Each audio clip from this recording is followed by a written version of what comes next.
जानिए अपने चीरहरण से पहले ही क्यों चाहती थी द्रौपदी कौरवों का अंत।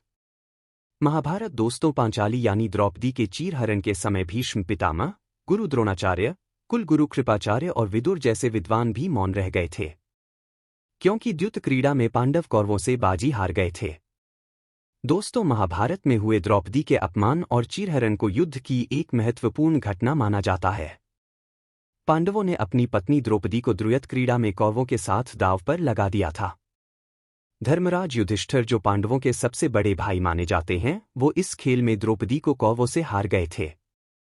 जब खेल खत्म हुआ तो कौरव वंशज दुर्योधन का भाई दुशासन द्रौपदी को उनके बाल पकड़कर सभा में ले आया और कौरवों ने द्रौपदी का चीरहरण किया। द्रौपदी ने अपनी रक्षा के लिए भगवान कृष्ण से मदद की गुहार लगाई थी। तब भगवान कृष्ण ने उनकी लाज बचाई थी। द्रौपदी महाकाली का रूप मानी जाती है और महाकाली पार्वती का ही एक रूप है। दोस्तों ऐसा माना जाता है कि पार्वती और भगवान विष्णु के अवतार कृष्ण भाई बहन थे और राखी का वादा उन्होंने चीरहरण के दिन निभाया था। पौराणिक मान्यताओं के अनुसार माना जाता है कि महाभारत के पूरे युद्ध और कौरव वंश का अंत पहले से ही निश्चित था।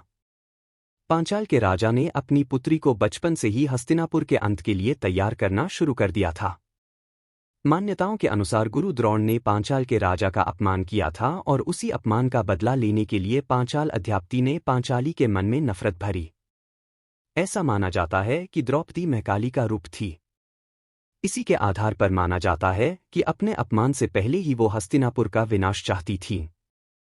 दोस्तों पांचाली यानी द्रौपदी के चीरहरण के समय भीष्म पितामह, गुरु द्रोणाचार्य, कुलगुरु कृपाचार्य और विदुर जैसे विद्वान भी मौन रह गए थे, क्योंकि द्युत क्रीड़ा में पांडव कौरवों से बाजी हार गए थे। फिर द्रौपदी ने भगवान कृष्ण से मदद की गुहार लगाई थी। तब भगवान कृष्ण ने उनकी लाज बचाई थी। कौरवों में सिर्फ एक ही व्यक्ति था जो द्रौपदी के चीरहरण का विरोध कर रहा था। दुर्योधन और दुशासन चीरहरण में लगे हुए थे, जबकि उनका छोटा भाई विकर्ण विरोध कर रहा था। वह अपने भाइयों के चीरहरण के सख्त खिलाफ था। उसने अपने भाइयों को ऐसा नहीं करने की चेतावनी दी थी। उसने चेताया था कि ऐसा करना उनके पतन का कारण बन जाएगा, और ऐसा हुआ भी।